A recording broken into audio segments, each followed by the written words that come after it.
Bienvenue dans Papa Parle, l'émission des pères qui prennent leur rôle au sérieux sans se prendre au sérieux et des hommes qui ont envie de trouver un équilibre entre la vie pro et la vie perso. Aujourd'hui, je suis avec un invité qui est coach en parentalité et qui a développé une méthode, la méthode Accord, qui permet de parler de parentalité, d'apporter des outils concrets et de lier vraiment la théorie à la pratique et à la réalité du terrain pour les parents. Je parle d'Alexandre Delay.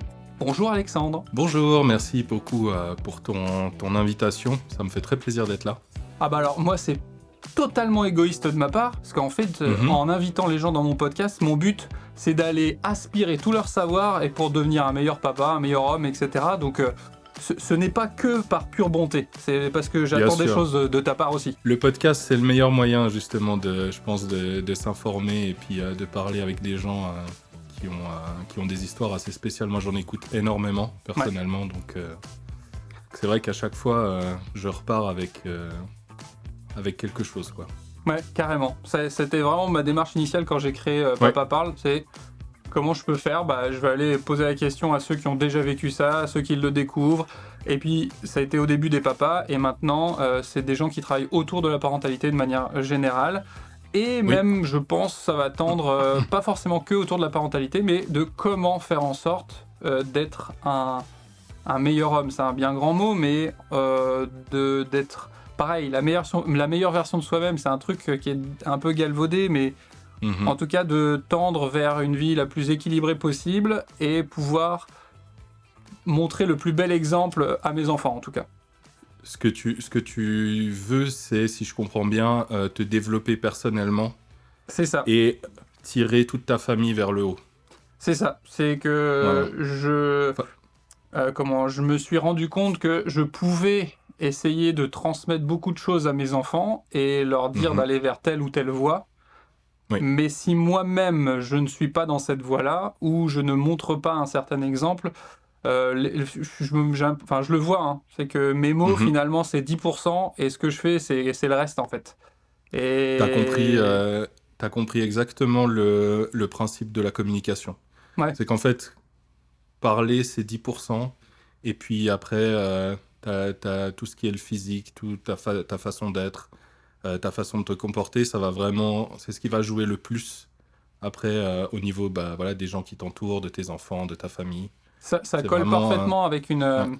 J'ai vu passer une interview de... je sais pas si tu connais André Stern. André Stern, on en a beaucoup... on l'a beaucoup écouté avec ma femme parce que c'est un monsieur qui n'a pas été à l'école. Son père lui a fait l'école à la maison. Il fait pareil pour ses enfants. Et il parlait en fait d'une erreur que pouvaient faire souvent les parents, c'est de vouloir rendre leurs enfants heureux. Et donc tout faire en pensant bien faire pour les rendre heureux, mais oublier eux-mêmes d'être heureux et de montrer l'exemple de qu'est-ce que c'est qu'un adulte heureux. Et finalement, en faisant ça et en se tordant les boyaux pour qu'ils soient heureux, ils construisent des futurs adultes qui vont se tordre les boyaux pour avoir des enfants heureux. Donc, je trouvais que c'était... En fait, les enfants sont des éponges et ils vont vraiment capter tout ce que leurs parents vont faire, ils vont vraiment le reproduire. C'est du mimétisme. Donc, si tu montres pas, si tu n'es pas dans ta vie comme tu voudrais que tes enfants grandissent, c'est clair qu'ils ne vont pas grandir avec en tout cas les valeurs que tu voudrais leur transmettre si toi tu ne les appliques pas toi-même, ça c'est sûr. Donc voilà, ce qui fait que j'ai pas le choix. Il faut que je sois heureux, il faut que je kiffe, il faut que je sois en forme. Il faut que je m'éclate. C'est clair. Et ça, c'est le plus important. Hein. Si t'as le sourire tous les matins, t'as déjà gagné 50% de la journée.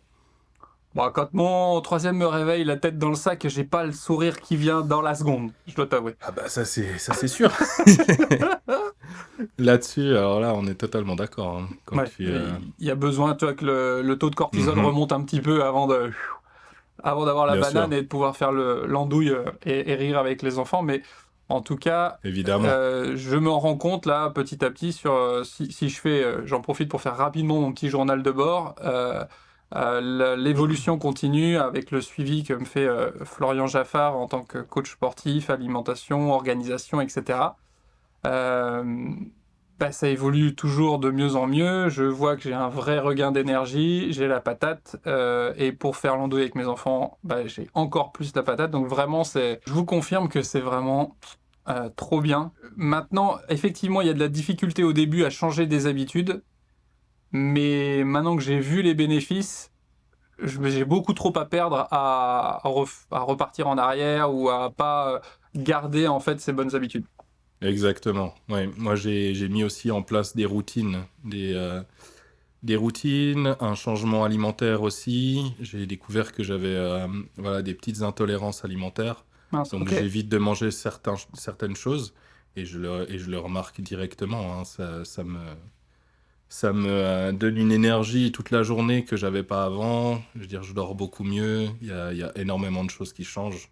Ouais. Donc, c'est assez fou ce qu'on peut faire en changeant deux, trois petites habitudes, le niveau auquel on peut arriver, en fait. Souvent, effectivement, c'est vraiment se passer ce cap, quoi, cette friction au début qui fait que bah, des fois, c'est même des fois plus difficile. Je pense aux Mhm. personnes qui, des fois, arrêtent de fumer. Et en fait, bah, le corps va évacuer tellement de trucs au début que limite, tu es encore plus malade, tu craches tes poumons pendant 3 semaines, etc. Ouais, bien sûr. Mais au final, je pense qu'il y a du plus. Bon, on a tout de suite Mhm. digressé, mais en tout cas, c'était, je trouve, intéressant d'évoquer ce sujet-là. Et Oui, on va un peu plus évoquer ton histoire qui expliquera sûrement pourquoi tu en es venu à devenir coach parental, en tout à fait. parentalité. Si tu nous retraces un peu ton parcours et ce qui t'a mené à cette profession aujourd'hui, allez, si tu avais deux, trois points forts qui t'ont amené à ça, ce serait quoi? Écoute, je vais commencer déjà par te dire une chose que je crois que je ne t'ai même pas dit, en fait. Moi, je ne suis pas papa. Je ne suis pas Hmm, parent. Je n'ai pas d'enfant. Et ouais, pourtant, je me suis lancé dans le coaching parental. Alors, pour plusieurs raisons. C'est parce que depuis tout gamin, depuis que j'ai vraiment 5-6 ans, déjà, j'avais cette fibre de m'occuper toujours des enfants plus petits que moi ou des enfants qui avaient plus de difficultés. J'étais toujours vers ces enfants-là parce que j'aimais apporter quelque chose qui vienne de moi et j'aimais transmettre, déjà depuis tout petit. Ensuite, j'ai eu ma petite sœur à l'âge de 8 ans et demi. Donc, on a 8 ans et demi d'écart et ça m'a vraiment permis de... Ben voilà, mes parents étaient beaucoup dans la demande d'aide de ma part. Donc voilà, ils m'ont très vite proposé voilà, de lui changer la couche, de lui donner le biberon, de faire des choses en fait que je pense pas tous les enfants font forcément. en fait, tu as Et c'est vrai commencé que ta formation dès 8 ans et demi, quoi. c'est presque ça, ouais, Ok. exactement. J'ai toujours été très autonome, j'ai toujours, voilà, j'ai une relation très, très forte avec ma sœur en termes de fraternité. Voilà, Mhm. on s'est toujours soutenus, on a toujours beaucoup été là l'un pour l'autre. Et c'est vrai que bah, voilà, c'est quelque chose qui m'a énormément nourri pendant mon enfance. Le fait de pouvoir transmettre bah, voilà, à ma petite sœur des, euh, des valeurs, des choses qui étaient importantes. Alors bien sûr, comme tous les frères et sœurs, on a eu des conflits. Hein, ça, voilà, je pense que C'est tous normal. les gens, tous les gens qui ont des frères et sœurs le savent. C'est totalement normal, exactement. Et puis, bah, naturellement, je me suis dirigé vers le monde de l'enfance quand j'ai dû choisir ce que j'allais faire. Nous, en Suisse, on a ce qu'on appelle l'apprentissage. Ouais. Ah oui, parce que bah, du coup, je viens de Suisse. Ouais, ouais, ouais, ouais, carrément. Voilà, C'est vrai que c'est une particularité. Mais bon, on y reviendra peut-être, mais il y a sûrement des bien petites sûr, différences dans l'approche vis-à-vis de tout l'enfance, à fait. etc. Oui, oui, exactement. On fera. T'hésites pas si jamais à Mm. me dire, si jamais il y a des mots aussi, des fois qui sont un peu différents, donc n'hésite pas. Mais c'est vrai que voilà, il y a l'apprentissage et c'est en fait, on prend un apprenti sur 3 ans. Une institution va prendre un apprenti sur 3 ans et le former avec 2 jours d'école par semaine. Ah, ok, on a ça en Donc, France qui existe, ouais. c'est quoi? C'est BTP, c'est ça? Non, c'est. En fait, dans plein de filières différentes, il y a ce qu'on appelle Mhm. l'apprentissage ou l'alternance, D'accord, où oui. effectivement, quel que soit le cœur du métier, la personne va comment passer un temps en entreprise et un temps à l'école. Oui, voilà, bah, c'est exactement la même chose et c'est donc ce que j'ai fait. J'ai fait 3 ans d'apprentissage, j'ai eu mon CFC, d'assistant socio-éducatif. C'est le terme pour, les gens qui travaillent dans le domaine du social. Ok. Moi, j'ai fait mon CFC en généraliste, c'est-à-dire que je peux aussi travailler avec des handicapés, hem, des personnes âgées. Mais voilà, moi, mon cœur de métier, c'était vraiment les enfants. Et donc du coup, j'ai, gravité autour des institutions, pendant à peu près une dizaine d'années, aujourd'hui. Ça fait un peu plus de 10 ans maintenant que je travaille que j'ai travaillé en institution. Pardon, en crèche, Mhm. excuse-moi. En institution, c'est plus enfin, c'est pas la même chose, mais Ouais, ouais, je vois. voilà. Et ce qui m'a amené en fait à, plusieurs choses. Déjà, ben, il y a, une structure, une crèche dans laquelle j'ai travaillé pendant 5 ans, qui était très portée sur la famille et sur le fait de mettre l'enfant au centre, de l'institution, ce qui n'est pas toujours le cas malheureusement. Si tu veux, Ce je qui pense paraît qu'en fou dans France l'idée, quoi. ouais, exactement, mais en fait, en France ou en Suisse, je pense que c'est le même discours. Toutes les institutions vont te dire: «On met l'enfant au centre, de la structure». Malheureusement, c'est pas toujours le cas. Ouais, la réalité est Euh, autre, quoi. la réalité est souvent autre parce que ce qui est mis au centre, c'est souvent la théorie et la théorie de la pédagogie qui va être utilisée. Et on va pas assez s'adapter à la réalité des enfants. Et surtout, ce que j'ai découvert dans cette structure, c'est que euh, le pouvoir d'inclure la famille vraiment dans la structure, c'était assez incroyable. Je veux dire, d'impliquer les parents, c'est vraiment quelque chose qui m'a personnellement nourri pendant 5 ans, où j'ai vraiment appris énormément. Et c'est ce qui me fait aujourd'hui que je suis devenu coach parental, parce que j'ai suivi plus de 200 familles aujourd'hui. Donc c'est vrai que ça te donne des éléments de compréhension aussi de ce qu'est la réalité pour les parents. Et puis, c'est ce qui m'a aussi poussé à vouloir me lancer dans une activité d'indépendant. C'est vraiment l'impression qu'il manquait quelque chose entre ces structures du système et les familles aujourd'hui. Pour moi, il manque un pont pour des familles qui ont des difficultés. Voilà, on va les emmener chez des pédiatres, des psychologues de l'enfance, euh, certains thérapeutes aussi.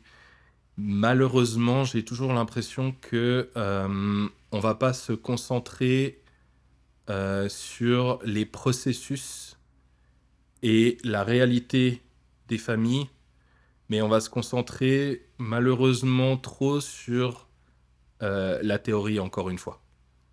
Ouais, Voilà. j'allais te demander qu'est-ce qui t'a amené à devenir indépendant. Donc, c'est effectivement pouvoir être ce lien ou ce pont entre Tout à théorie, fait. réalité, etc. Oui. Est-ce que tu aurais des exemples de choses où effectivement la théorie prend le dessus sur la réalité, où tu as vu il y avait une dissonance ou une incohérence, où quelqu'un était en train de vouloir mettre en place un truc, puis ça collait pas du tout avec ce qui Bien existait, quoi. sûr. Alors, je pense que j'en ai des dizaines, voire des centaines d'exemples. Le premier qui me vient le plus, c'était dans une crèche où j'ai travaillé à Genève, euh, où, si tu veux, le souci, c'est qu'un enfant mordait. Donc Mhm. voilà, il mordait pour sociabiliser. Sauf que les éducatrices, la directrice de la crèche, tout le monde ne s'intéressait pas au fait que c'était parce qu'il voulait sociabiliser qu'il mordait, mais il ne s'intéressait qu'au fait qu'il mordait. Et donc du coup, les parents ont été mis au courant, une procédure s'est engagée avec pédiatre, psychologue, voilà, pour essayer de comprendre ce qui se passait. Après, voilà, c'est encore une fois une question aussi d'observation. Le fait que j'ai observé cet enfant, que je l'ai accompagné pendant une année et que j'ai compris ça au bout d'un moment, tout passe par l'observation. Le fait de voir qu'il allait vers les autres, mordre parce que il voulait créer une réaction chez eux. Et donc du coup, en mettant en place certaines habitudes, dans l'accompagnement à chaque fois qu'il voulait aller vers un enfant, l'accompagner d'abord pour lui donner un socle de confiance, pour pouvoir sociabiliser, de lui montrer aussi les façons de sociabiliser, bah, on est arrivé au final à faire que cet enfant, ben, voilà, il n'a plus mordu assez rapidement. Et Hmm. ça, c'est un des exemples pour moi les plus marquants du fait qu'on va tester pas mal de choses par rapport à la théorie, parce que la théorie dit ceci ou cela. Mais en fait, ce que souvent les professionnels ne se rendent pas compte, c'est que la théorie est le socle sur lequel on s'appuie lorsque on n'a plus d'idées. Hmm.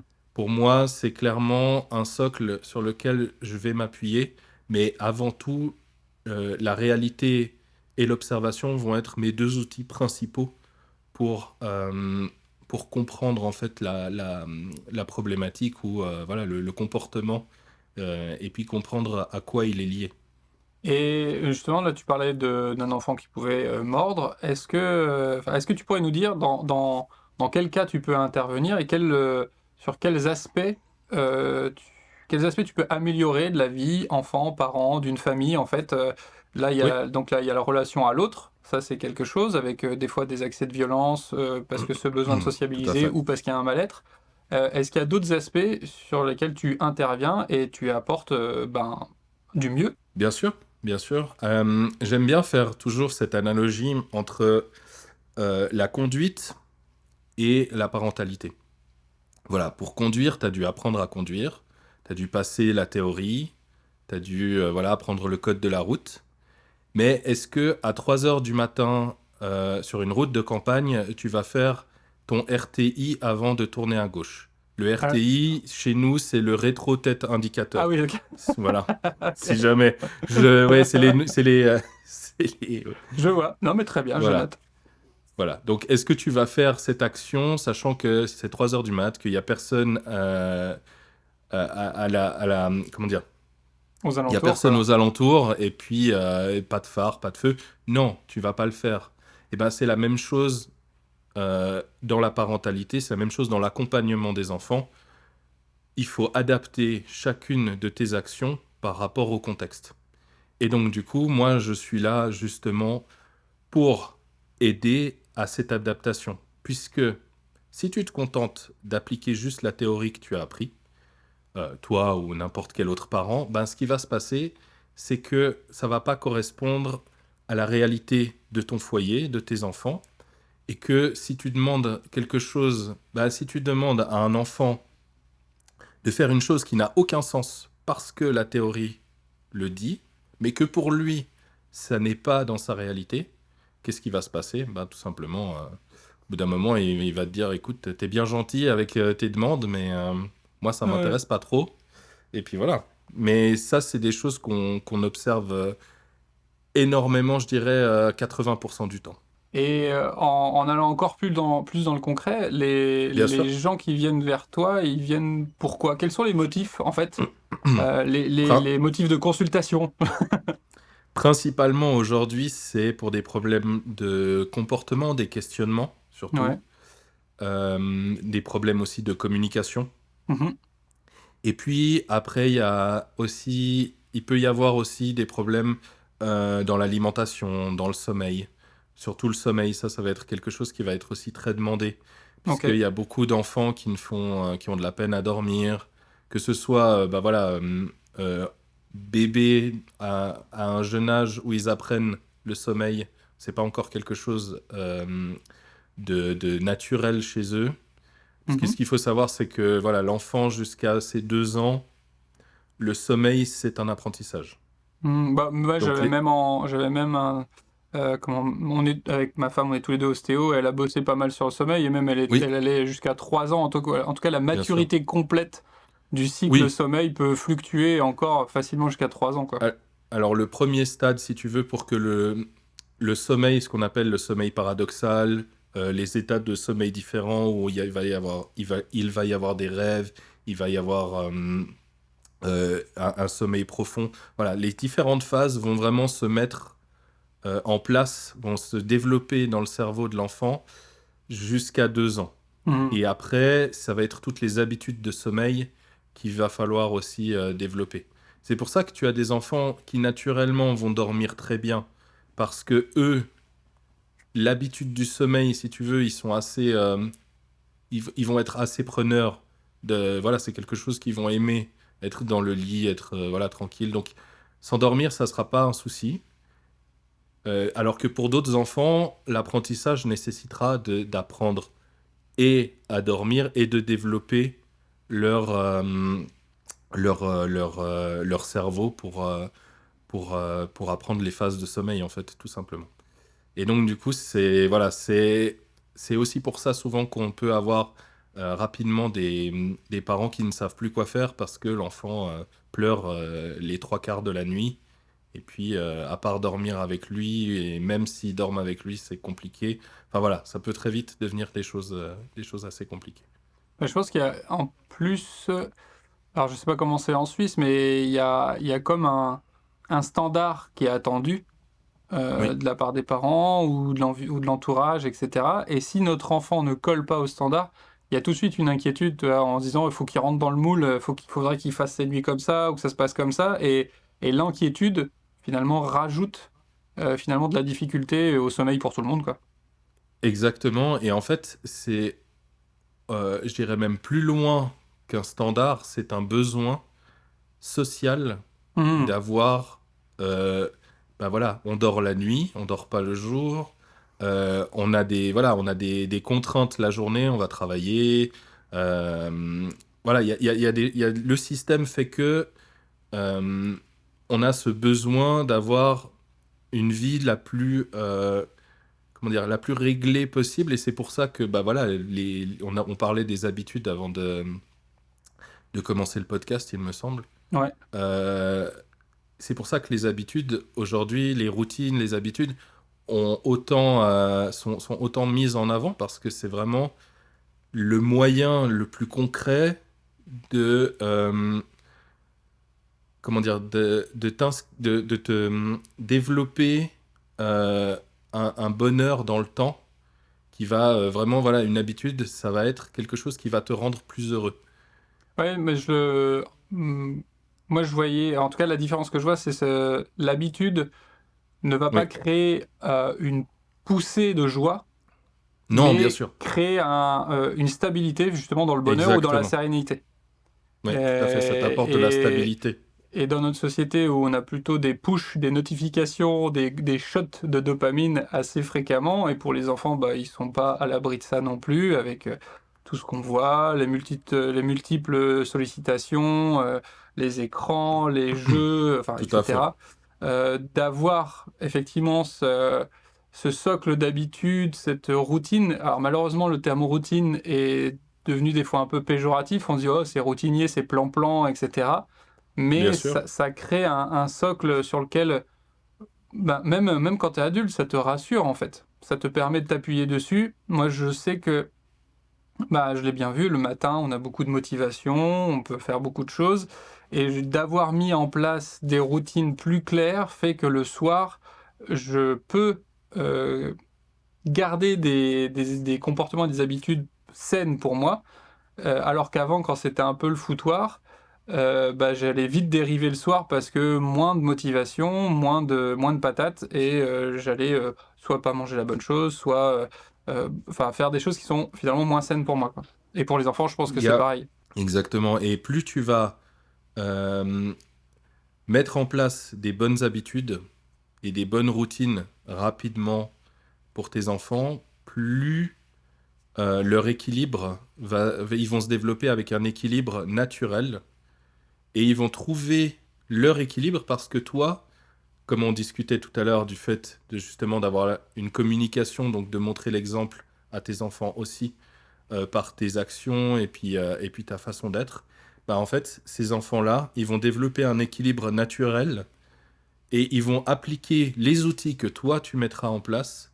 Tes enfants vont appliquer ces outils-là parce que ils l'auront intégré de totalement naturel. Et c'est C'est, aussi là-dessus qu'on va travailler, par exemple, avec des parents euh, qui n'ont pas forcément de routine, qui ne mettent pas forcément en place les bonnes stratégies et qui se retrouvent à la fin de la journée exténués parce que, voilà, en plus des problèmes au travail, ils ont à gérer les problèmes à la maison. Et puis, ça devient quelque chose d'invivable. Ça devient vite très compliqué. ouais, ouais, Et si il tu y a la n'as... pression au boulot, il y a la pression à la maison, et il n'y a plus de Exactement, lieu de repos, de repos pour l'esprit aussi. Et finalement, on est c'est ça. toujours dans l'anticipation du problème qui va arriver, quoi. Exactement, et je pense que ton chez-toi devrait être ton sanctuaire Mhm. sur lequel, quand tu arrives, tu peux te reposer, te ressourcer pour repartir le lendemain. Et si tu arrives dans un sanctuaire où ça crie, ça pleure, ça te... comment dire? Où, voilà, où ton enfant va te tenir tête, va te faire la misère, ben, je comprends qu'il y ait des parents Qui pète des câbles. qui pètent des câbles, exactement, ouais, complètement. Je sais pas, je mettrai une nuance, mais enfin, tu me diras ce que t'en penses, mais Bien c'est sûr. sur le. Je pense qu'on n'est pas tous égaux, ou en tout cas, il y a une perception différente de ce qu'est un sanctuaire. Oui, Toi, il y a des gens, même à la limite, si c'est trop calme, ça les inquiète, bien sûr. et qui a besoin de vie aussi. Enfin, je pense que c'est à varier, hein. Comme tu dis, il faut que ça soit, faut que ça colle à la réalité de la famille et des besoins de chacun. Et je pense à ça parce que clairement, Quand je... chez nous, je pense que beaucoup de personnes trouveraient que c'est un énorme bordel. Moi, je trouve que Oui, c'est un joyeux bordel. oui, Mais oui, mais tu as effectivement, trouvé ton équilibre. ouais, c'est Tu vois ça. ce que je veux Ouais. dire?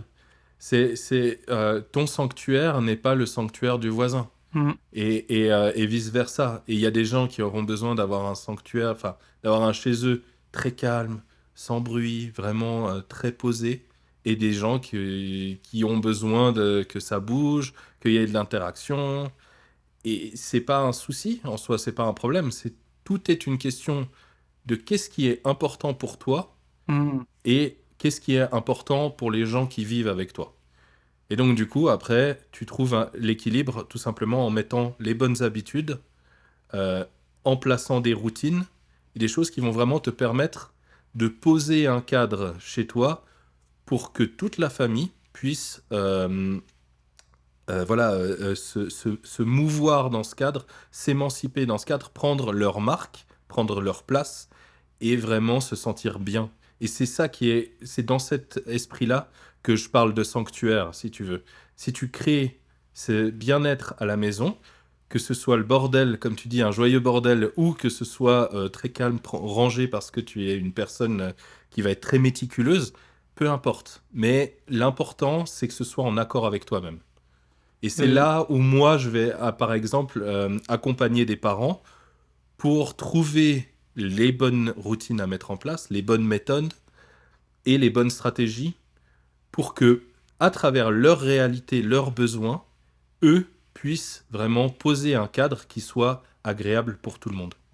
Et est-ce que, donc tu peux jouer sur les routines, adapter au mieux, etc. Mhm, Est-ce que ça t'arrive aussi, finalement, on va pas changer ce qui se passe, mais tu permets aux parents de le voir autrement? exactement. Je dis ça parce que bah, tu parlais du gamin qui était en train de mordre et finalement il cherchait à sociabiliser. C'était pas forcément en soi, ça fait mal à quelqu'un, il faut protéger les gens, c'est normal. Mais en Bien tout sûr. cas, comprendre qu'il y a un besoin derrière. Oui. Euh, moi, de mon côté, j'ai pas mal bossé sur ma gestion des émotions, de voilà, Oui. qu'est-ce qui me faisait bondir, pourquoi. Je me suis rendu compte que des fois, je pétais des câbles pour des choses qui finalement étaient irrationnelles. C'est-à-dire, Oui. ça faisait partie de mon histoire parce que j'avais vécu tel ou tel traumatisme, etc. Et je pense que ça peut être, enfin, j'imagine que tu en tiens compte, mais c'est important de ne pas l'oublier. C'est-à-dire que des fois, oui, tu voudrais que tout soit toujours calme, mais au final, il y a peut-être quelque chose en toi qui fait que tu ne supportes pas du tout le bruit, mais pas forcément pour les bonnes raisons. Et que ça peut être bien Exactement. d'observer, quoi. En fait, tu soulèves comment dire? Tu soulèves un point qu'on appelle en psychologie, l'enfant intérieur. Il y a un auteur, justement qui est, psychologue pour enfants, si je ne me trompe pas, qui vraiment, détaille ce que c'est l'enfant intérieur. Voilà, je pourrais te passer, Quelques références. voilà, quelques références que tu pourras mettre aussi, dans le podcast. Là, comme ça, je saurais plus te dire ni le nom de l'auteur, ni le nom, de ses livres, mais par contre, je sais que voilà, il parle de l'enfant intérieur et c'est très, très intéressant parce qu'en fait, il faut pas oublier qu'en tant que parent, on a été des enfants aussi. Et qu'en tant qu'enfant, on a vécu des choses ont pu être traumatisantes, qui ont pu créer en tout cas des biais cognitifs. D'ailleurs, j'ai fait 2 super posts, si jamais là-dessus, si ça Ok, t'intéresse, je note. sur le comportement et le jugement et les biais cognitifs. Mais voilà, les biais cognitifs, c'est vraiment des petits programmes qui vont s'installer dans ton subconscient et qui vont te faire réagir sans que tu t'en rendes compte d'une certaine manière. Mais parce que tu as vécu certaines choses, tu vas avoir, bah voilà, peut-être qu'à certains moments, comme tu le dis, tu vas péter des câbles parce que il y a des choses qui se passent qui sont pas forcément graves pour les autres ou qui sont pas euh, très importantes, mais qui ont de l'importance pour toi et qui vont être graves pour toi parce que inconsciemment, ça va te ramener à ton enfance, au fait de ce que tu as vécu. Pareil pour les phobies. En général, on parle beaucoup de traumatisme pendant l'enfance. Des gens qui... voilà, j'ai ma compagne qui est hypnothérapeute et qui accompagne beaucoup de gens, par exemple, pour des phobies. La dernière fois, c'était un monsieur qui est, depuis tout petit, il ne se rappelait pas quand, mais il avait la phobie du vide. Il avait le Hmm, vertige. Mais un vertige vraiment assez très fort. marqué. Voilà, il montait sur un escabeau, il avait le vertige. Donc c'est assez handicapant dans la Ça vie de devient tous les vite jours. handicapant, effectivement. Eh bien, ce qu'elle a fait, c'est qu'elle l'a amené à retourner euh, dans ses souvenirs profonds, dans ses souvenirs lointains, jusqu'au moment où il a pu se voir enfant et comprendre pourquoi il avait cette phobie-là, pourquoi il avait cette peur du vide. Et ben voilà, en une seule séance, 80% de son problème de phobie est parti. Donc, c'est là qu'on se rend compte de l'importance de travailler sur soi, mais de travailler sur soi en prenant toute sa vie en compte. Et donc, pour des parents, ça va être très intéressant d'aller chercher aussi comment est-ce qu'ils ont vécu leur enfance, Hmm. comment est-ce, voilà, quelle éducation ils ont reçue. Euh, Mais ça pourquoi, va être comprendre pourquoi il y a des gâchettes et des triggers qui les font exactement, ouais, bondir. tout à Ce que fait. tu viens de dire m'amène à cette question. Est-ce que tu travailles avec d'autres personnes autour de toi? Justement, bah là, ta femme est hypnothérapeute. Quand Oui, tu vas identifier des fois des choses peut-être qui sont pas de ton ressort, etc., est-ce que tu vas bien sûr. proposer bah, des fois, en fait, les parents n'ont pas identifié qu'il y a un vrai trouble, par exemple, psy, ou un souci médical, ou un problème d'intolérance alimentaire, ou tu vois, et qui fait que ça pourrit la vie, et on a beau mettre toutes les routines du monde, de toute façon, vu qu'il y a ce problème-là d'abord à régler, voilà. Je vais même pouvoir te l'illustrer avec un exemple. Enfin, je suivais une enfant qui avait des troubles alimentaires qui mangeait que des aliments blancs. Ok. Donc, voilà. Si ce n'était pas blanc, elle ne le mangeait pas. En plus du fait d'avoir énormément de problèmes avec les légumes. Voilà. Donc, même des légumes blancs, c'était compliqué. Même le bout de Mais l'endive, donc, ça a été compliqué, d'accord. voilà, exactement. Ouais, du poireau, de l'endive, t'oubliais. Mais voilà, si tu colorais le riz, par exemple, avec du safran, elle ne le mangeait pas. Hmm. Donc, on a travaillé sur justement des ateliers organisés par sa maman à côté pour lui faire jouer avec des aliments Donc, bien sûr, on pourrait parler de gâchis alimentaire, de choses comme ça. Ouais. Alors, en fait, ce qu'il faut comprendre, c'est que tout passe par le jeu chez l'enfant. Non, Tout. puis à la limite, vaut mieux gaspiller un peu d'aliments à un moment plutôt que de gâcher une vie, potentiellement. Voilà, exactement. Je veux dire, si tu finis par jeter son assiette tous les soirs parce qu'au final, elle mange que un quart, bah, Mhm. tu gaspilleras plus d'aliments à la fin. Ça, c'est sûr. Après, voilà, c'est aussi une certaine logique, mais l'idée, c'était vraiment de lui faire créer un lien entre les aliments d'autres couleurs, voilà, d'autres aliments, découvrir des aliments Mhm. et pouvoir justement, par la manipulation, par le jeu, pouvoir vraiment créer un lien de confiance. Parce que c'était vraiment l'impression, en tout cas en l'observant, qu'on avait avec ses parents. Ce qui s'est passé, c'est qu'au final, oui, ça a évolué, mais ça n'a pas évolué non plus autant que les parents ou moi auraient pu l'espérer. Ouais.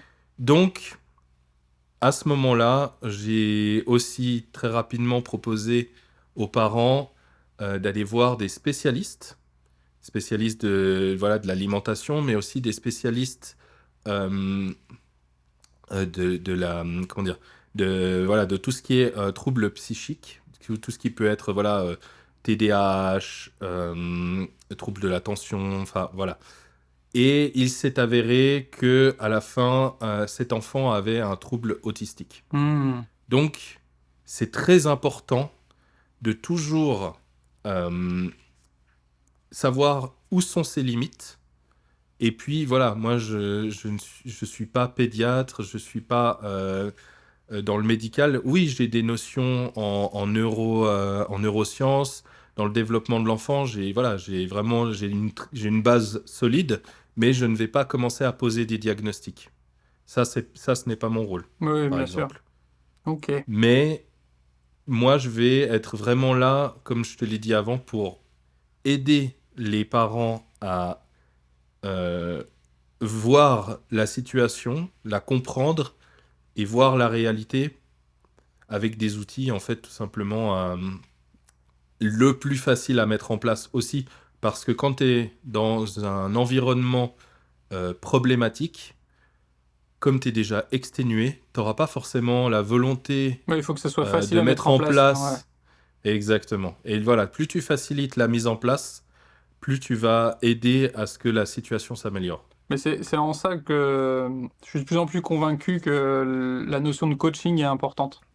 Parce que Oui, là, je te dis, la transformation que j'opère avec mon coach, tout ce que j'ai mis en place, je pense que tout seul, j'aurais eu du mal à le mettre en place. Le coach, il est là pour...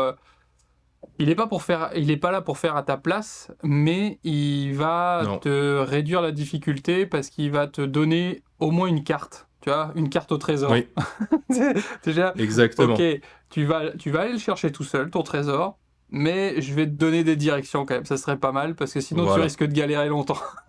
Mais c'est totalement ça. Et je vois hein, que, par exemple, pour ma vie personnelle, le fait d'avoir mis en place des processus liés au coaching, si tu veux, je m'auto-coach, Ouais, eh ben, ça facilite énormément des résolutions de problématiques, comme le fait de, par exemple, de me coucher tous les soirs à 22h30 et de me lever tous les matins avant 7h.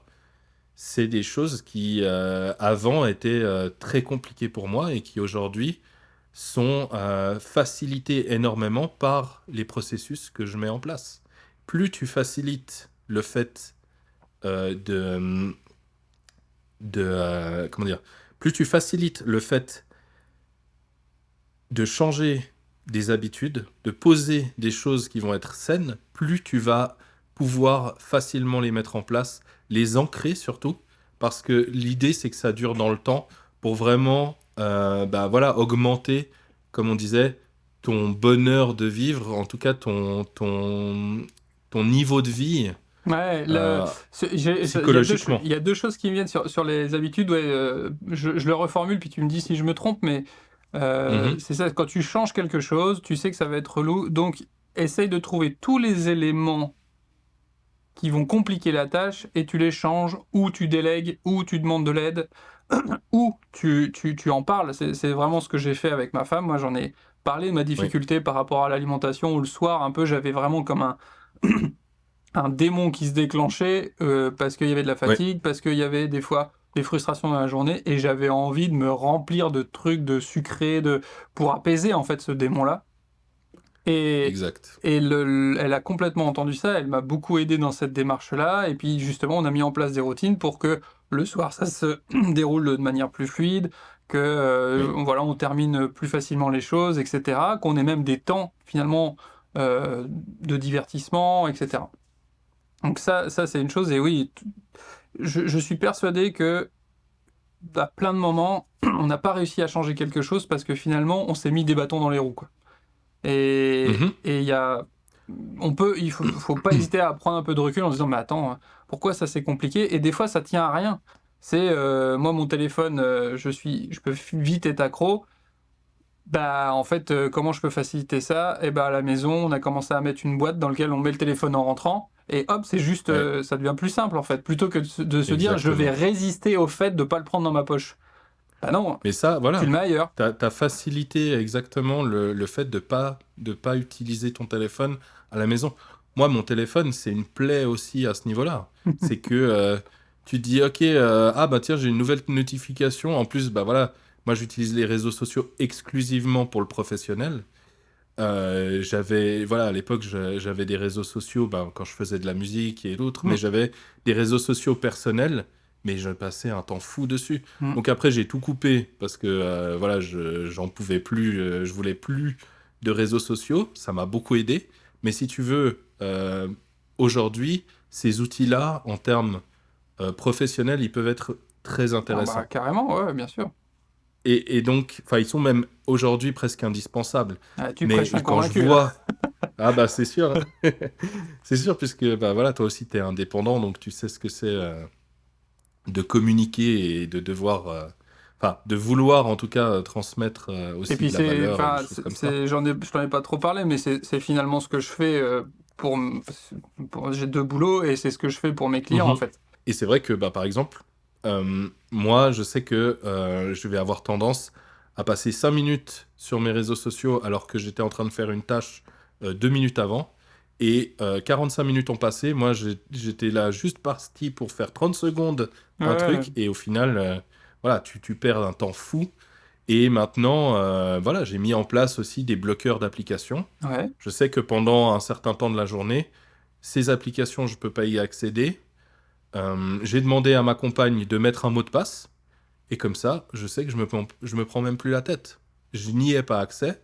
Voilà, ça me libère en fait. Parce que si tu as le choix, en général, ton choix va se porter toujours vers ce qui va être le plus agréable. Bah, bien Parce sûr. que le cerveau déteste sortir de sa zone de confort, donc il va toujours vouloir aller vers l'agréable, vers le confort. Et Exactement. c'est vrai que quand tu as compris ça, ben, tu as compris, je pense, en tout cas, les trois quarts de la résolution de problème, quoi. Non, j'aimerais qu'on parle justement de ta méthode Accor, que tu puisses nous la décrire un Oui, peu, qu'est-ce qu'il y a derrière? bien Et si sûr. tu es OK, après, bah, j'ai potentiellement un cas concret à te proposer avec des choses que je rencontre avec mes enfants en ce moment, quoi. La méthode accord, c'est... moi, j'aime bien justement avoir des processus, je l'ai déjà dit tout à l'heure. Et quand je me suis lancé dans le coaching parental, j'avais vraiment ce besoin bah, voilà, d'avoir un cadre pour travailler. Et en fait, j'ai créé cette méthode avant tout pour moi, et je me suis rendu compte rapidement de son efficacité en la transmettant aux parents. Donc la méthode accord, c'est le A pour attente. Donc on va définir les attentes de tous les membres de la famille, et oui, même des enfants. Alors on va plus parler de capacité et de besoins pour des enfants en bas âge, mais ça reste aussi des attentes, d'une certaine manière. Donc je l'ai résumé comme ça. Ensuite, le C, ça va être pour les capacités et les comportements. enfin, comment dire, comprendre ce qui va se passer enfin, ce qui se passe dans la famille, et donc du coup pouvoir dire, ok, papa est plus capable de faire le repas le soir parce qu'il a encore plus d'énergie, donc on va lui attribuer ce rôle. Parce que maman, quand elle rentre du boulot, elle passe des journées compliquées en ce moment, et donc ça ne l'aide pas. Et elle, d'avoir 5 minutes de répit sur le balcon à fumer une clope, bah après ça lui permet de rentrer et puis de pouvoir s'occuper des enfants en attendant que le repas soit prêt. C'est un exemple, hein. Voilà. Ne fumez pas si jamais, mais ça reste un exemple. Je Voilà. comprends. Mais ce que je veux dire, c'est de prendre vraiment, voilà, de prendre les capacités de tout le monde dans un temps donné. Ensuite, on va poser des objectifs. Si par exemple l'objectif c'est d'améliorer le quotidien de la famille parce que voilà, c'est très bruyant, c'est très agité le soir, les enfants sont tout le temps en train de se courir après, ça devient très compliqué, en plus les parents n'ont pas forcément l'énergie, on va poser des objectifs, mais on va aussi les poser avec les enfants. Mhm. C'est-à-dire que les objectifs, il faut qu'ils correspondent à tout le monde et qu'ils soient atteignables pour tout le monde. Donc ça, moi, mon but, c'est de faire travailler, si tu veux, toute la famille à la résolution de la problématique. Parce que de faire travailler juste les parents et qu'après ils imposent à leurs enfants, c'est le meilleur moyen pour avoir un début de résultat qui va se casser la gueule Bah oui. directement après, quoi, ou qui va stagner assez rapidement. Donc déjà, avec ces trois choses, pour moi, là, c'est ce que je fais à la première séance, c'est vraiment mettre ces trois choses en place. Comprendre les attentes, comprendre les capacités et les compétences et les comportements, et poser des objectifs en relation avec la réalité de chacun. Et du coup, ces objectifs sont atteignables. La seconde séance, on va faire du renforcement positif. On va poser, on va réadapter les objectifs parce que forcément que enfin, mettre en place des premiers objectifs, on se rend vite compte de leurs limites puisque voilà, après la réalité, elle change tous les jours et de s'adapter à cette réalité-là, ça va permettre de cibler encore plus les objectifs pour en faire vraiment des objectifs qui vont être de plus en plus facilement atteignables. Et donc, le renforcement positif, il va servir à quoi? Il va servir à poser tout ce qui va se passer pendant la semaine qui va être, comment dire, qui va être vécu comme des victoires. Par exemple, un enfant qui ne dort pas dans son lit la nuit et qui vient dormir avec ses parents, on va essayer des méthodes, des choses, des petits... Voilà, on va poser des objectifs avec des petits outils. Par exemple, pour te donner un cas concret, une enfant que j'ai suivie, elle ne voulait pas dormir dans son lit le soir, elle voulait dormir avec ses parents. Donc, on a commencé par lui mettre en place un livre, un petit carnet dans lequel sa maman note des choses qu'elle a envie, parce que ben voilà, elle est en bas âge et pour l'instant, elle n'écrit pas. Mais l'idée, c'était vraiment de pouvoir vider ses émotions, vider un peu tout ce qu'elle avait besoin de vider, de le coucher sur papier. Et ensuite, dans un deuxième temps, quand on a vu que ça fonctionnait, mais que pendant la nuit, elle se réveillait et elle allait dans le lit de ses parents quand même, on a adapté l'objectif. Et donc, du coup, on a adapté les outils. Et là, maintenant, elle dort avec un habit de sa maman, avec l'odeur de sa maman, donc le parfum. Et puis maintenant, il n'y a plus de soucis. Donc, voilà. C'est vraiment adapter les objectifs. Et à la troisième séance, ça va être de pouvoir avoir les deux lettres, les deux dernières lettres, donc la progression et le suivi. Donc de pouvoir avoir un outil pour noter la progression. Ça peut être un Mhm. tableau, ça peut être un carnet, ça peut être... Peu importe, ce qui est le plus simple pour la personne, même un fichier Excel pour des personnes qui n'utilisent que les écrans, les tablettes, pas de Notion. souci. Notion, c'est la vie. Voilà, exactement, Notion, c'est la vie. Voilà. Moi, je l'utilise aussi. Je dois avouer que voilà, ça aide énormément et puis ça permet énormément de choses. D'avoir un point de progression, mais on va essayer surtout qu'il soit visible pour toute la famille. Oui, oui, Par que ça ait du exemple, sens pour tout le monde. Voilà, exactement. Et puis particulièrement pour les enfants. Le bonheur pour un enfant de pouvoir coller un autocollant sur le jour où il a réussi à atteindre l'objectif, c'est incroyable. Voilà. Là, je te parle pour des enfants en bas âge, bien sûr. Pour des enfants plus âgés, plus pré-ados, et on va utiliser d'autres choses, comme voilà, la récompense, par exemple, de toute cette semaine, tu as fait tes devoirs, et ben, samedi, tu choisis le film, et on se fait une soirée film. Voilà. Ça va être une chose comme ça, ou par exemple, bah tiens, tu aimerais, euh, tu aimerais aller à cette soirée-là parce que bah, voilà, les jeunes de 16-17 ans qui commencent à sortir. Ok, pas de souci. Mais en contrepartie, je vais te demander de tenir les objectifs cette semaine. Et voilà. Et là, on va Et travailler différemment. sur ce point, je vais me faire l'avocat du diable un petit peu par rapport à ce point-là, et Bien tu me sûr. dis Oui, oui, ce bien que sûr. t'en penses. Surtout sur cette notion de récompense, qui Oui, des fois est bien vue, des fois est mal vue. tout à fait. Où moi la question que je me pose, tu vois, j'ai pas encore été trop confronté à ça, mais ça va arriver. C'est que je me dis, bon bah voilà, t'as fait tes devoirs, t'auras cette récompense ce week-end, etc. Je me dis, mais est-ce que finalement ça va pas ancrer en lui, en gros, il va faire ses devoirs pour la récompense et pas forcément pour le sens que ça en a plus tard, ou l'intérêt qu'il aura à faire ses devoirs ou apprendre à lire et écrire, tout ce que ça peut apporter de savoir lire et écrire. Mais Tout dépend de la récompense.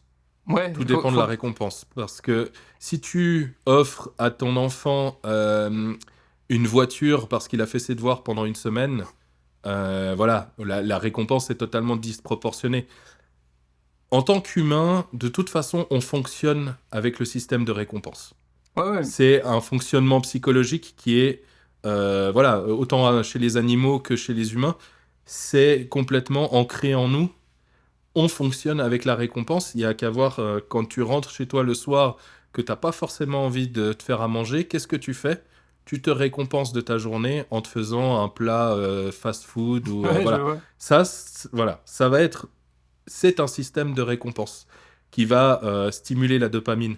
Donc bien sûr qu'il va falloir l'adapter pour que ce soit pas une récompense qui soit totalement incroyable et puis que l'enfant va se dire ok, si je fais mes devoirs, c'est pour avoir la récompense, ou si je fais ceci, c'est pour, ou cela, c'est pour, au final, la finalité, c'est la récompense. Non, la finalité, c'est pas la récompense, mais elle a quand même son intérêt. Elle est là pour renforcer le comportement. Exactement. C'est du renforcement positif. Ouais, Voilà. mais je pense que j'ai vraiment un peu une dichotomie, toujours, j'ai l'impression qu'il y a toujours quand même un fil en tout cas un équilibre à trouver par rapport à ça, où, on va dire dans mon C'est idéal de exactement ça. papa, j'aimerais en Mhm. gros qu'il comprenne tout de suite que bah, s'il lit, il écrit, en fait, il va apprendre tellement de trucs cool que plus tard, il pourra aller où il veut, faire ce qu'il veut, etc. Mais pour un enfant, c'est bien trop loin comme perspective. Exactement. Quand on est petit, Mais tu et même vois, quand on est adulte, des fois, on a du mal à voir l'intérêt à plus tard. Donc pour un enfant, mais j'imagine. tu vois là, tu viens de parler des attentes. Hmm, Tes attentes ne sont pas forcément, comment dire, dans la réalité de tes enfants, je des suis bien attentes de d'accord. tes Ouais. enfants ou des besoins de tes enfants. Donc après, il faut savoir justement poser ses attentes, c'est quelque chose qui s'apprend. Et donc, avoir certaines attentes, mais être conscient que c'est pas des attentes qui sont forcément réalisables tout de suite, qu'il y aura beaucoup de, voilà, d'étapes avant de pouvoir, même ne serait-ce que imaginer arriver à ces attentes que tu as, eh bien, ça va être avec un travail de justement poser ces attentes, poser les capacités, poser les objectifs qui sont tous en lien, en fait, entre eux. Ils sont tous liés et donc, du coup, ça va te permettre plus facilement de trouver cet équilibre. Si tes attentes, c'est que ton enfant fasse une nuit complète, mais que actuellement il se réveille tous les quarts d'heure, c'est clair que cette attente-là est disproportionnée, tu vois. Mais par contre, si ton attente, elle est que il arrive à dormir au moins 1 heure Ouais, avant de se allonger les phases. réveiller, Voilà. Et puis après, on n'a pas parlé de la dernière lettre qui est le S pour le suivi. C'est exactement ça. C'est que tu vas reprendre les objectifs que tu as posés. Tu vas refaire ce travail de te dire, OK, ces objectifs sont atteints. Maintenant, mon enfant dort pendant 1 heure. Maintenant, mon enfant dort pendant 1 heure et demie. Bref, il dort pendant un temps plus long qu'avant. Et bien maintenant, je passe à la suite. Et en fait, on va poser les choses étape par étape. Le fait de les poser étape par étape, directement, tu vas déjà avoir des résultats qui vont être beaucoup plus fluides, l'impression que ce sera aussi peut-être beaucoup plus rapide. Et comme tu ne te mets pas des objectifs disproportionnés, eh bien, ça va te renforcer toi aussi en tant que papa, de te dire, ok, là, ils y arrivent, ça te donne ce sentiment de fierté. Et puis, toi, tu as l'impression aussi d'être, enfin, qui n'est pas qu'une impression, qui est une réalité, mais tu vas voir que tu es totalement dans ton élément en tant que dans ton rôle de papa. Ouais, je vois.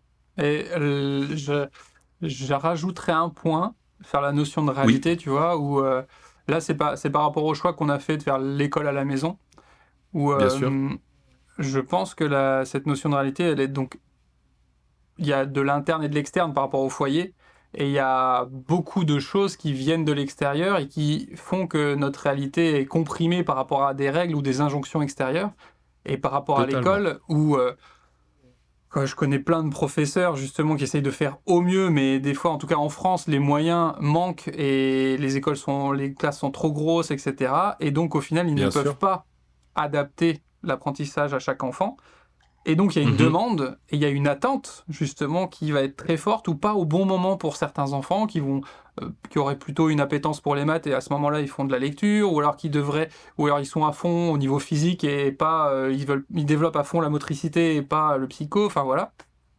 Bien sûr. Et c'est en ça que je dis, en tout cas, oui, on nous dit souvent que l'instruction en famille, c'est de l'énergie ou ça demande du temps, etc. Mais je trouve que ça apporte une telle sérénité sur notre possibilité d'adapter notre réalité, en fait. Oui. Sur le fait que bah, on fait notre programme à notre sauce, on Mhm. rebondit sur justement les attentes de nos enfants, là sur la lecture et l'écriture et la lecture. Euh, Bah en fait, on s'y est mis quand ils ont finalement où ça a pris du sens énormément pour eux. Où mon grand, il s'est dit, putain, ouais, j'aimerais bien pouvoir lire mes BD tout seul et avancer dans les histoires parce que, bah, effectivement, on peut pas leur lire pendant 12 heures les histoires non-stop. Exactement. Et là, il y a eu c'est même plus une attente, c'est devenu un besoin de lire, en fait. Et là, en fait, bah, comme il y a un vrai besoin et une motivation forte, bah, en fait, il n'y a plus trop besoin d'adapter les trucs, c'est qu'il veut y aller, quoi. Et j'avoue que, Exactement. en tout cas, bon, c'est un exemple, l'instruction en famille, mais je pense que ça peut se transférer à d'autres éléments où des fois on peut peut-être essayer de prendre du recul en se disant, attends, j'ai cette attente-là, mais pourquoi? Est-ce que ça presse de vouloir absolument faire ça? Est-ce que c'est vraiment nécessaire? Est-ce qu'on peut pas adapter ça, ça ou ça? Enfin, voilà, cette notion de... Et on peut parler justement de l'école. Moi, j'ai une vision de l'école assez, comment dire, euh, assez négative, entre guillemets. Tu cherches tes Ma mots pour rester poli. scolarité, voilà, ma, ma scolarité a été compliquée Ouais. parce que j'ai été aussi diagnostiqué tardivement HP, donc haut potentiel. Alors après, ça, voilà, il y a des gens qui remettent ça en cause. Euh, Ouais, HP, c'est aussi une idée qu'on a une grande sensibilité, qu'on peut être à fleur de peau sur certaines choses, etc. Et ce n'est pas qu'un cadeau. En tout cas, si c'est pas diagnostiqué ou c'est pas accompagné, quoi. j'ai eu l'occasion de suivre des enfants qui étaient HP. Je peux te dire que la différence entre des enfants dits normaux, je le mets bien entre guillemets parce qu'il n'y a pas d'enfant normal, mais Hmm. des enfants qui n'ont pas HP et des enfants qui ont un HP, elle est flagrante. Elle est Ouais. flagrante, alors que c'est des enfants qui sont, comment dire, qui sont mis dans des classes normales aujourd'hui. Voilà, ils sont intégrés. Je trouve très bien parce que c'est pas un handicap et puis même l'handicap doit être intégré, pour moi, dans notre société, un maximum, parce que aujourd'hui, on a les outils pour permettre à des gens de faire des choses incroyables. Je ne sais pas si tu connais, par exemple, Alexandre Jolien, Ah qui est un oui, oui, oui, philosophe. oui, écrivain, oui, oui, je vois très bien, ouais. Oui, voilà. Et qui a écrit L'éloge de la faiblesse. Lui était dans des classes spécialisées alors qu'il n'avait aucun problème, disons, Intellectuel. au niveau de... Ouais, intellectuel, exactement. Donc c'est incroyable de voir à quel point le système aujourd'hui est complètement à la rue, parce que...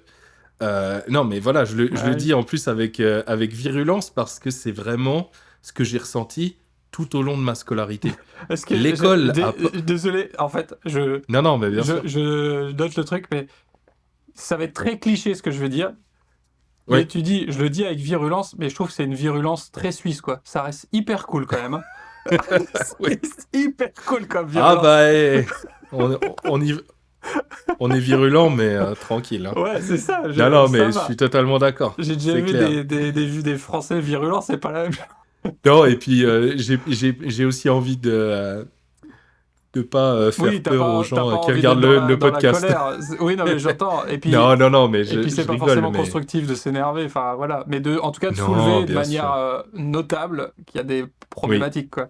Bah, les soulever, c'est une bonne chose, et trouver après des solutions, c'est encore mieux.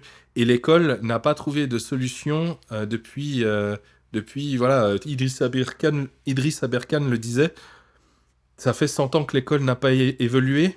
Voilà, on Mhm. peut ne pas être d'accord avec tout ce que Idriss Aberkan propose, n'empêche que quand il parle de l'école, c'est quelque chose avec lequel je suis totalement Bon, en tout cas, d'accord. sur ce point, voilà, Voilà, il soulève des éléments où aujourd'hui il y a vraiment eu des évolutions sur la compréhension du tout à fait. développement du cerveau, de l'enfant, de l'adulte, etc.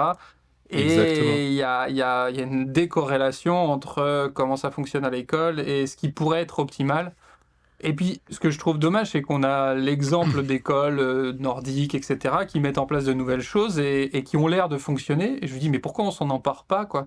Pourquoi Parce que aujourd'hui, dans notre société, on a beaucoup comment dire, cette impression euh, comment on dit, ce besoin, en fait, on a beaucoup ce besoin d'avoir un système qui réponde euh, aux, aux besoins de la société. Sauf qu'en fait, les besoins de la société aujourd'hui ne sont plus du tout en accord avec hmm, ce que l'école propose. Mais c'est resté ancré dans la tête des gens que à l'école, tu dois être assis sur une chaise, puis écouter le professeur, puis surtout pas parler, puis faire voilà tes devoirs et machin. Et bien sûr que voilà, les Nordiques sont incroyables. Voilà, l'école, la pédagogie, il y a énormément d'outils qu'on peut prendre chez eux, mais il faut voir aussi comment et sur quel nombre d'années ils l'ont appliqué. oui, oui. Et Et puis tu vois, ça va pas se finalement, faire du... c'est à l'échelle macro ce que tu fais à l'échelle d'une famille. Mhm, C'est-à-dire qu'il faut le revoir avec la réalité de notre culture, de notre pays, de notre histoire, etc. Donc, je suis complètement d'accord. Mais j'ai quand même la totalement. sensation que ça pourrait peut-être avancer un chouïa plus vite Oui. avec tu vois, quand on met des moyens de dingue sur certains aspects, et tu sais, je pense par exemple bah voilà, pour les prisons, pour la police, pour la répression. Je Mhm, pense que si on avait plutôt une politique qui réfléchit à moyen long terme, on dirait bah, allons à la source, faisons en sorte d'avoir oui. des citoyens bien dans leur corps, bien dans leur tête. Potentiellement, il y aurait moins besoin d'aller les enfermer après. Là, ce dont tu parles, c'est quelque chose de très philosophique et très utopique. Ah, je suis bien d'accord. Parce que bien sûr qu'on a tous cette façon de se dire que ce serait mieux si, et je suis totalement d'accord avec toi, je suis le premier à le faire aussi, hein, je pense qu'on a tous aussi cette vision, et on en a besoin d'avoir une vision utopique, de se dire là, ça serait vraiment bien si le système fonctionnerait comme ça. Après, il faut aussi se rappeler d'une chose, c'est euh, en tant qu'individu, on a un pouvoir qui a ses limites. Ah, bah, C'est-à-dire carrément. que, bah voilà, toi, en tant que Pierre-Yves, c'est pas toi qui va aller à l'Assemblée nationale destituer Macron ou je ne sais qui parce que tu juges que c'est pas un bon président. Tu vois? Donc, Fais il gaffe, faut hein, je vais aussi, isoler juste cette séquence-là. fais seulement, il n'y a pas de souci. Mais voilà, c'est naturel de vouloir changer les choses. Maintenant, il faut aussi se rappeler qu'on est dans une réalité et que cette réalité, tu peux la modifier. Tu as certains pouvoirs de modifier T'as certains cette leviers. réalité-là. Voilà, exactement. Mais jusqu'à un certain point. Et après, il faut trouver des astuces. Il faut Pour trouver... moi, d'ailleurs, c'est une des clés de ce bonheur et de cette sérénité, de Oui, parfaitement identifier jusqu'où vont tes leviers. Et oui. donc, là, c'est celui, je sais plus qui disait ça, mais avoir comment dire, l'intelligence de comprendre ce que tu peux changer, Mhm, accepter ce que tu peux pas changer, tu vois, et avoir la sagesse de discerner les deux, tu vois, ce truc-là, quoi. totalement. Enfin, je le dis peut-être très mal, mais Totalement. c'est cette idée-là. Et là-dessus, Bah, où je suis complètement d'accord que par... tu peux pas tout changer, et il ouais. faut vite accepter ce que tu peux pas changer, parce que sinon tu vas être très malheureux, quoi. Pour prendre l'exemple de toi avec ton système de faire l'école à la maison, c'est quelque chose dont tu parles dans tes podcasts. Mhm.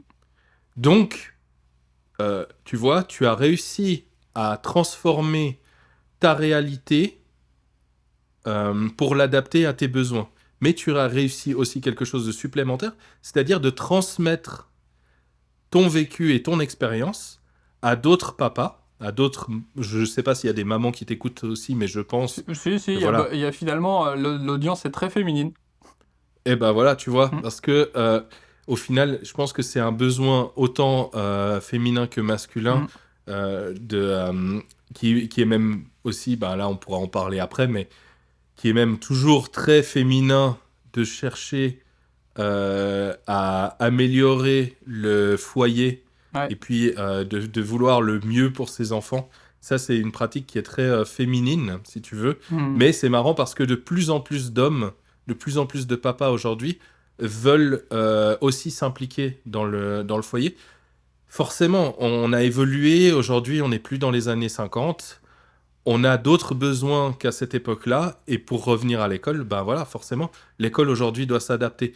Donc, qu'est-ce que tu fais toi au problème de l'école? Bah, tu as trouvé la solution, c'est de faire l'école à la maison. Voilà, c'est pas facile. Il y a des contraintes. Voilà, il y a eu des défis qui ont été, je pense, Bah, en euh, fait, assez gros. alors, j'aime pas le terme s'attaquer, mais plus tu t'attaques à quelque chose qui est ancré très profondément, individuellement et collectivement, Mhm, plus la bascule peut prendre du temps ou demander de l'énergie. tout à fait. Après, je pense que euh, on a vite levé une des difficultés qui était finalement peut-être le poids le plus important dans tout ça, c'était le regard qui peut se porter sur quelqu'un qui fait ça et les inquiétudes de notre entourage. Oui. Où finalement, en tout cas, voilà, aujourd'hui en France, c'est légal de faire l'instruction en famille. Mhm. On peut le faire, il y a une inspection chaque année. C'est des choses qui évoluent et qui sont en discussion en ce moment parce que bientôt ce sera peut-être plus déclaratif, mais il faudra vraiment demander une autorisation en fonction de certains contextes pour pouvoir faire D'accord. l'école à la maison. Il y a des pays dans lesquels c'est Ok. complètement interdit. Il y en a d'autres où tu fais ce que tu veux et il y en a d'autres où on peut pas le faire, mais il n'y a jamais d'inspection. Donc, tu vois, c'est très variable. Bien sûr. Donc, en tout cas, je pense que le plus gros levier aujourd'hui, c'est euh, le regard qu'on peut nous porter par rapport à ce choix-là, les inquiétudes que ça peut engendrer, et enfin les inquiétudes de l'entourage, et nos propres inquiétudes sur, bah attends, mais qui on est pour instruire nos enfants? Est-ce qu'on va avoir les capacités physiques, mentales? Est-ce qu'on a les compétences, etc. Après, sur Bien ces sûr. points-là, on peut trouver à chaque fois des points. Nous, je pense qu'on les a bien trouvés maintenant. Sur les capacités physiques, bah, c'est finalement, enfin, je trouve qu'avec le temps, c'est moins d'énergie de faire l'école à la maison que de devoir respecter des Oui. horaires précis d'école, de tout ça, etc. Mentalement, ben, on trouve de plus en plus notre routine là-dedans et notre autonomie, etc. Et sur Mhm. nos compétences, bah, comme toi tu le dis, des fois tu fais appel à d'autres personnes. Nous, on fait appel à des personnes à côté sur certains points parce qu'on ne sait pas tout faire, quoi. Ouais, bah oui, évidemment. Et je pense que ta façon de faire et de prendre, d'identifier les plus gros défis que tu avais, par exemple, comment dire, le regard des autres, et ben, de travailler directement là-dessus, ça t'a permis de pouvoir justement arriver aujourd'hui à, comme tu dis, c'est plus simple.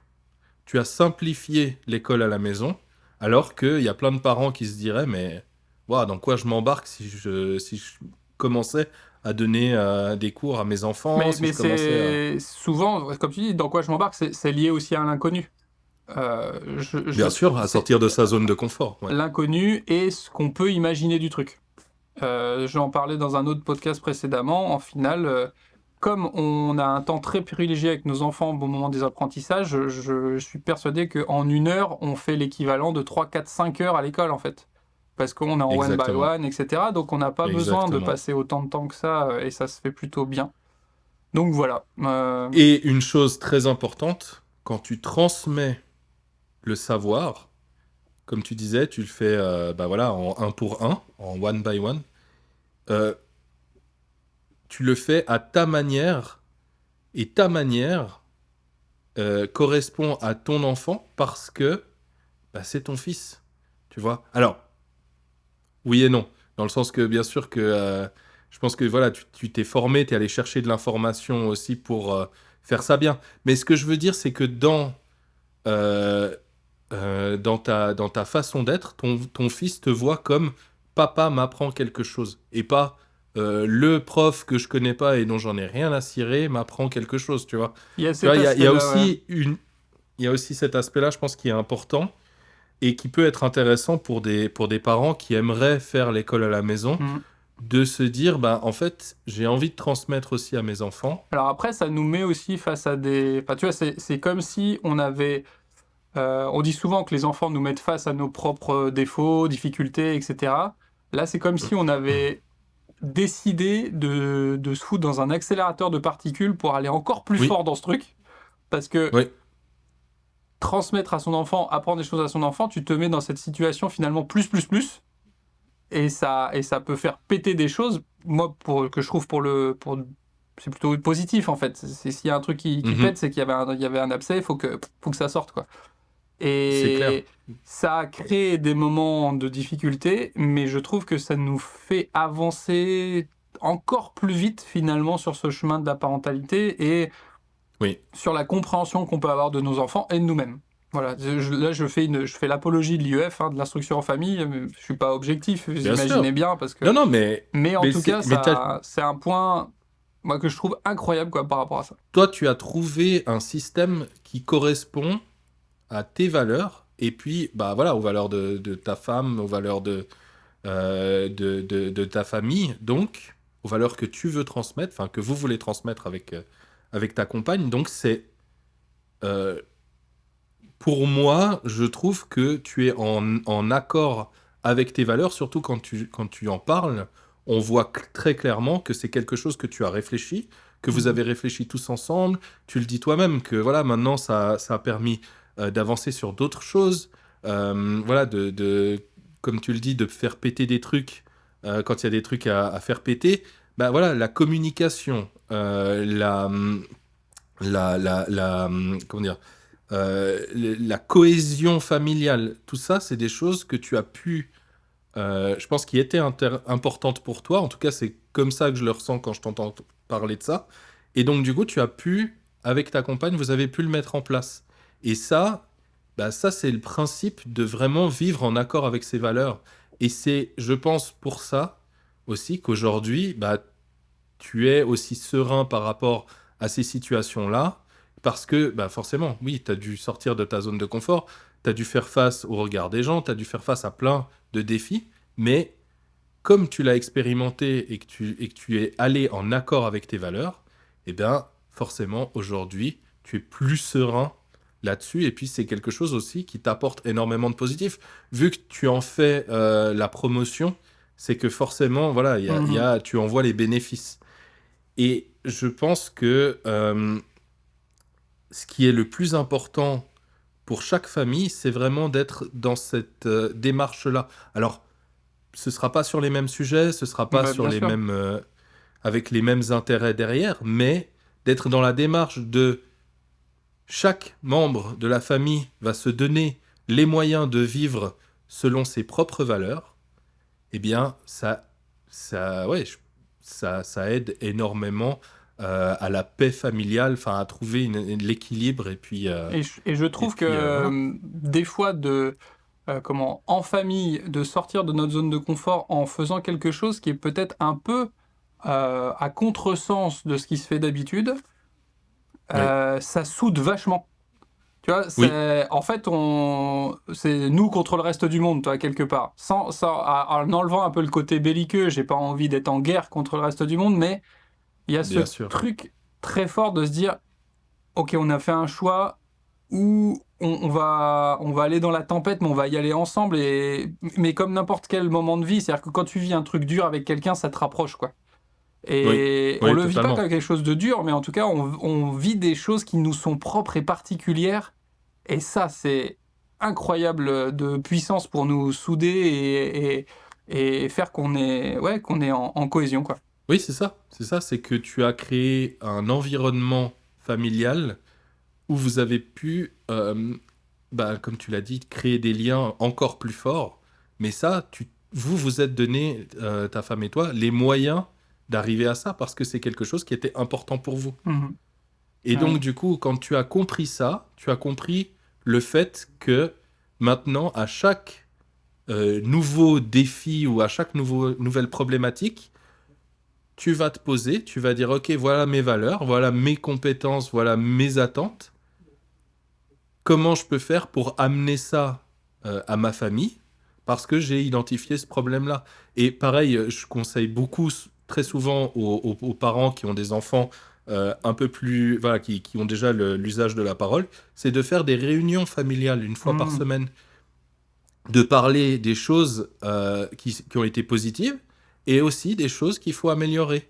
Et le fait de mettre ça en place, surtout après, quand tu as des pré-ados et des ados qui sont habitués à faire ça, eh bien, même si quand tu es adolescent, tu rejettes toute l'autorité et puis voilà, tu vas avoir peut-être, ça dépend des ados, mais tu vas avoir peut-être pas forcément envie de le faire, Où tu te construis un ben, peu plus en opposition, comme quoi.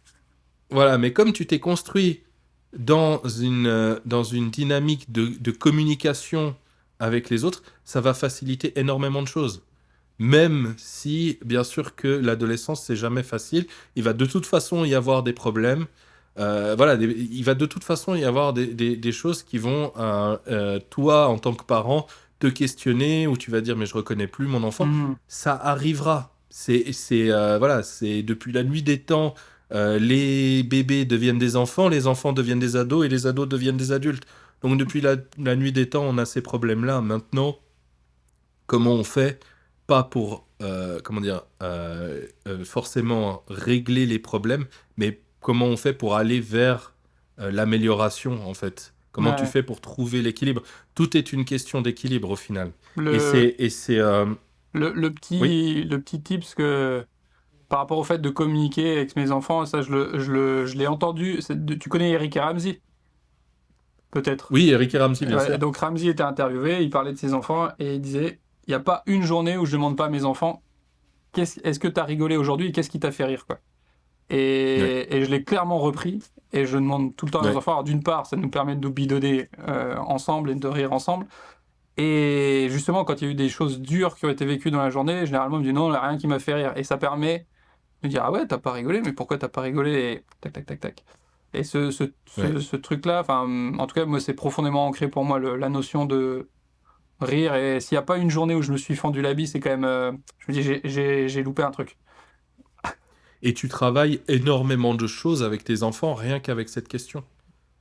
La mémoire, la Ah oui. mémorisation, le langage.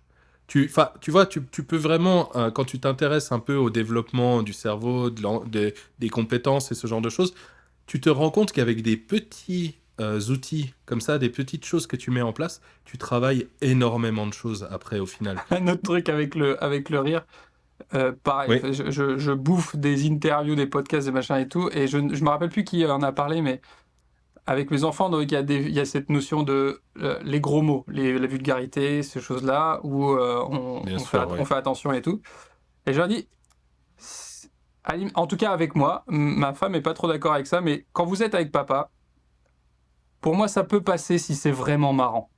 Si ça a du Oui, sens, si ça va avec le contexte. Si c'est juste dire un gros mot pour dire un gros mot, ça n'a aucun intérêt, ça vous apportera rien. Si vous arrivez à faire bien sûr. rire, ok, on en discute, ça passe quoi. Faut que ça soit Mais marrant. oui, oui. Parce que il faut aussi... qu'est-ce qu'on cherche quand on ne veut pas que son enfant dise des gros mots? On cherche à ce qu'il soit socialement accepté. Ouais, Parce que quelqu'un qui va dire des gros mots toute la journée, socialement, il ne sera pas accepté. ouais. Voilà. Donc c'est logique que... comment dire? La logique voudrait... Bah voilà, on va reprendre le fait de voir la théorie et puis la réalité. La théorie voudrait que tu dises à tes enfants, oh non, surtout tu dis pas de vilains Jamais de mots, hein, gros parce que mots. ça... voilà, jamais de gros mots. La réalité, c'est que de toute façon, ils vont les apprendre et de toute façon, ils vont les dire. Donc, qu'est-ce qu'on fait de ça? Est-ce qu'on continue à leur dire, non, non, mais s'il te plaît, surveille ton langage ou non, quand même. Enfin, j'ai énormément de parents que je voyais en crèche, par exemple, parce qu'en crèche, ça commence aussi assez tôt. Ouais, Les gros mots, bah voilà, les pipi caca, mais des fois, c'est des gros mots beaucoup plus hard. Ouais. beaucoup plus hardcore, ouais. Et bah oui, tu peux lui dire oh, il faut surtout pas dire ça et tout. Très bien. Mais si tu sensibilises l'enfant au fait que ce qu'il vient de dire, c'est un gros mot, et comme tu l'as dit, voilà, si c'est vraiment marrant, ok, moi, en tant que papa, je passe l'éponge, et puis voilà, on va pas relever. Mais tu vois, le stress que j'ai rien que ça permet à tes enfants de se rendre compte, de réfléchir à ce qu'ils vont dire, de réfléchir à ce qu'ils disent. Et donc de se rendre compte qu'au D'observer final, le bah, contexte. oui, et puis en plus, il n'y a même plus d'intérêt à chercher l'adulte sur les gros mots, vu que ça ne t'atteint pas, vu Mhm. que les règles sont posées, le cadre est posé. Si c'est pas drôle, bah là non, là c'est pas accepté. Mais si c'est drôle, ok, voilà, on peut passer au-dessus. Dans l'idéal, il faut pas en dire, mais voilà le cadre que je te pose. Mais Et au final, j'ai presque envie d'aller plus loin sur la notion de réalité où, tu vois, ouais, des fois, ils seront peut-être dans leur vie confrontés à un contexte particulier où de mhm, pouvoir sortir le bon mot, la bonne boutade, le bon truc fera que socialement, il va être accepté. Et que s'il est exactement. trop tiré à quatre épingles et carré, là, ça va pas passer. Et je me dis Tu, j'ai envie de leur offrir un champ lexical le plus large possible, un panel de situations et de contextes le plus large possible pour dire, pour moi, l'intelligence, elle passe par la capacité à s'adapter aussi. ouais, Et donc, on leur dit souvent à la maison, il y a ce cadre-là. Chez papy et mamie, il y a ce cadre-là. Quand tu vas aller à tel endroit, c'est un autre cadre. Donc, sois pas surpris si à un endroit, on te demande de réagir de telle manière. Ici, on te demande de oui. réagir de telle manière. Observe, écoute. Regarde comment les gens bougent, parlent, etc. Ça t'apportera beaucoup. C'est, je trouve que un des points que tu as soulevé qui était le plus parlant, c'est l'humour.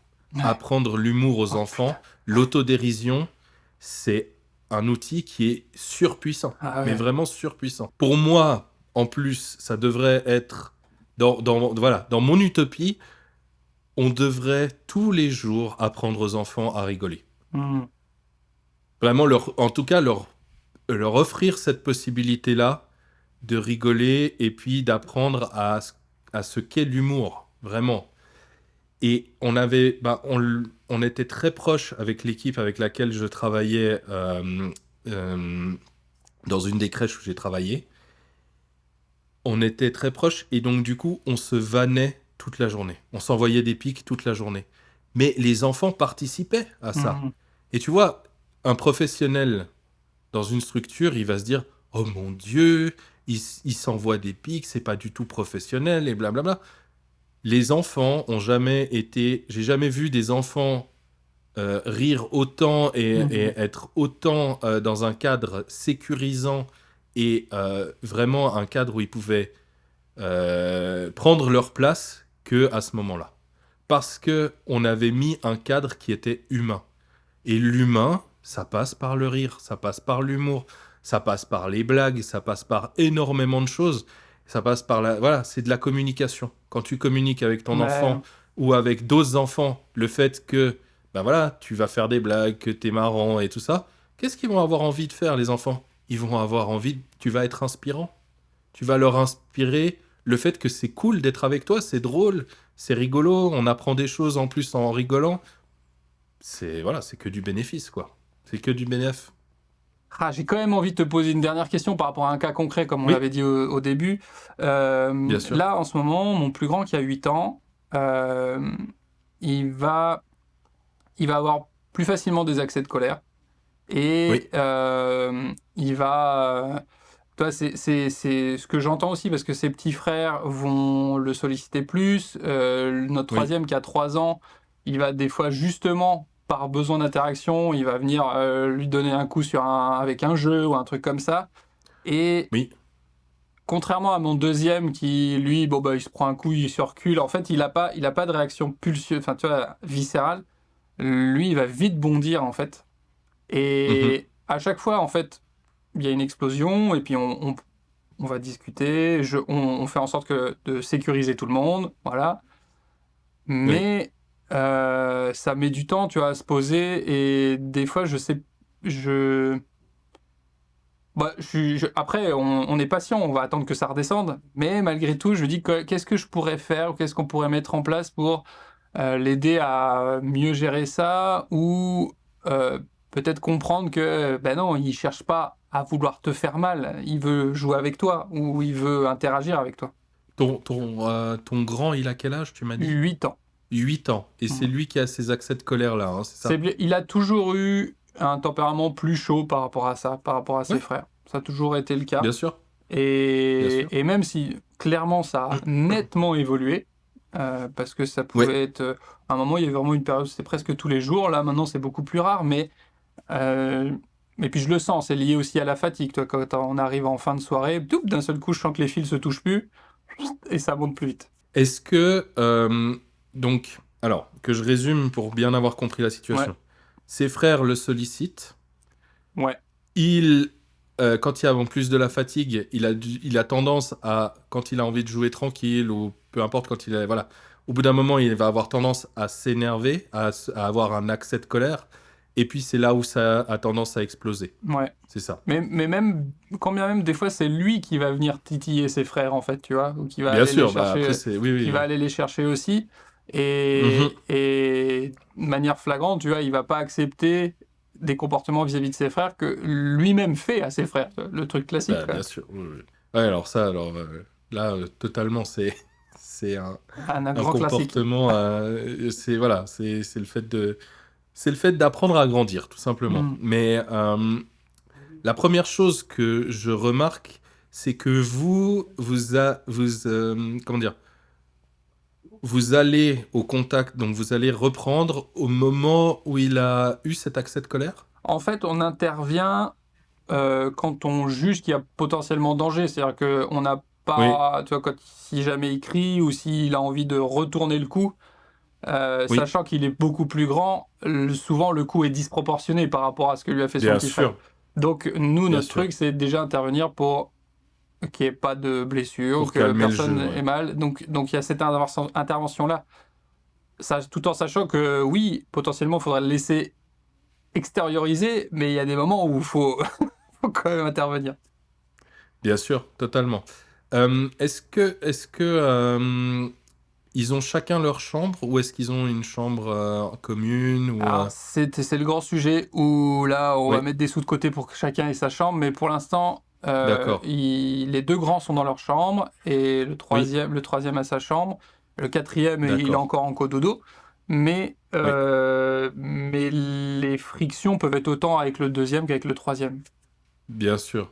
Ouais. Mais là, la problématique sur laquelle tu veux travailler actuellement, c'est ton grand de 8 ans qui a ces accès de colère-là. On est Ouais, d'accord. peut-être ouais, peut-être plus. Enfin, en tout cas, je sens qu'il y a dans la mécanique, souvent ça va Mhm. se gripper Oui. et je sens bien que ça s'améliore, mais ça s'améliore aussi parce qu'il apprend, enfin, malheureusement, il a appris un peu Oui, à contenir, mais c'est pas, ok, je contiens et je comprends que c'est je contiens, et à un moment, j'en peux plus, quoi. mais c'est ça. C'est complètement ça. En fait, pour moi, de ce que... Alors après, j'ai pas pu observer, mais Oui, tu la manques d'éléments, c'est sûr. première... Non, non, bien sûr, mais après, la première chose qui me vient à l'esprit, c'est que en fait, euh, j'ose demander son prénom, Oui, oui, du tu peux, coup. il s'appelle Ulysse. Ulysse. Alors, Ulysse a besoin d'extérioriser. Hmm. Il a besoin d'extérioriser parce que émotionnellement, il a du mal à gérer. Hmm. Donc du coup, voilà, quand on vient le titiller, quand on vient l'embêter, ça monte, ça monte, ça monte, puis bah voilà, la bouilloire au bout d'un moment, quand l'eau bout, ça Bravo. explose. Voilà, exactement. Pour moi, là où je travaillerais, ce serait plus sur le fait de comment dire, comment extérioriser ses émotions avant que ça pète.